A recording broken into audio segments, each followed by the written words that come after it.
Hey everyone, welcome back to Corporate Decoder, the place where we try to make sense of the money games companies play, and today we have a very short and sweet filing from Forrester Research Incorporated. This is a Form 8K, a current report, and it is not exactly overflowing with juicy financial details, but it does tell us about a significant departure. So what has happened is that on the 31st of October of 2025, a key executive is leaving the company. This is a current report that companies file with the Securities and Exchange Commission or SEC to announce major events that shareholders should know about. Think of it as a quick bulletin for what is going on behind the scenes. Now, for those who don't know, Forrester Research Incorporated is a company that provides a lot of research and advice to businesses on how to use technology and customer insights.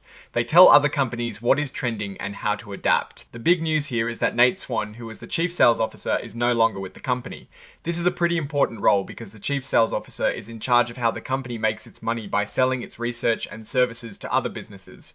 When someone in this position leaves, it definitely gets our attention, especially because it is not explained why he left. Forrester Research Incorporated is a publicly traded company. Their stock is listed on the Nasdaq Global Select Market under the ticker symbol FOR. This means anyone can buy a piece of the company. This filing doesn't have a lot of numbers for us to dig into, like revenue or profit figures. Those kinds of details usually come in their bigger quarterly reports called 10QS, or their annual reports, the 10Ks. Those are the filings where you really get to see the financial health of the company. The report is signed by Ryan Didara, who is the Chief Legal Officer and Secretary for Forrester Research Incorporated. This is standard practice to have an authorized officer sign off on these filings. Now, looking at this filing from a broader perspective, the departure of a Chief Sales Officer is always a notable event. Sales is the lifeblood of most companies, and a change at the top of that department can signal shifts in strategy, internal pressures, or simply a new direction the company wants to take.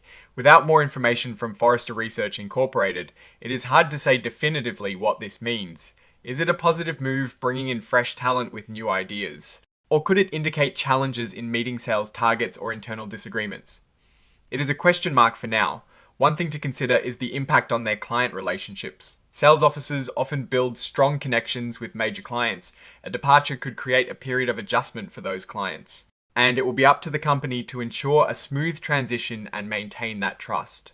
Forrester Research is operating in a competitive landscape. Companies like Gartner and IDC are also major players in the market research space. Any instability or perceived weakness at a company like Forrester could be an opportunity for its competitors. Investors will be watching closely to see how Forrester manages this leadership change and whether it affects their market position or their ability to attract and retain clients. In the end, this 8K filing is a very brief announcement. It flags a change in leadership in a critical department. While it doesn't give us a full financial picture, it does tell us that there is a significant transition happening at Forrester Research Incorporated. We will need to see their next main financial report to understand if this change has any material impact on the company's performance. Alright, that is our quick take on this Forrester Research filing. What do you think this departure means for the company's future? Let us know your thoughts in the comments below. If you found this breakdown helpful, please give this video a thumbs up and subscribe for more corporate insights delivered in plain English. And don't forget to join our Discord community for more in-depth discussions. The link is in the description. Thanks for watching. See you next time.